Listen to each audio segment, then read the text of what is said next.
Confesser au Seigneur, c'est confesser son amour à notre égard. Certes, notre péché se révèle ainsi dans sa gravité, il est plus qu'une faute morale, il blesse un amour. Alors, nous remémorer notre péché nous permet de scruter la miséricorde de Dieu pour mieux l'accueillir, l'accepter et la déployer. C'est une démarche exigeante et souvent nous traînons les pieds de vouloir faire un examen de conscience.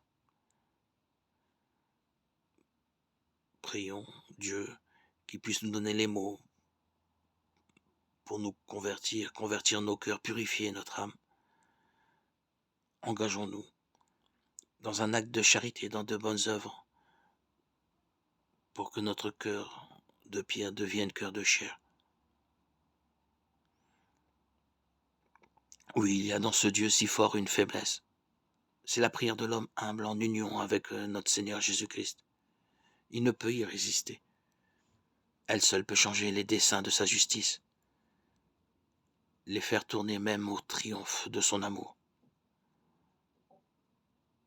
Pleurons sur nos péchés, car si nous n'avons pas de remords et de regrets, c'est que nous n'aimons pas assez Dieu. Notre honte s'origine plus dans le regard que nous portons sur nous-mêmes que dans celui que nous posons sur Dieu. Seul Dieu sait ce qu'est le péché, ce péché qui parle au cœur de l'impie, qui se voit d'un œil trop flatteur pour trouver et haïr sa faute. Psaume 35, 2, 3. Demandons à Dieu le don des larmes. Demandons à Dieu la grâce de nous convertir, de purifier notre cœur du péché. Demandons-lui de nous révéler notre richesse.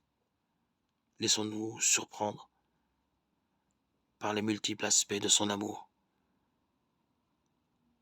Lui qui désire tout simplement notre retour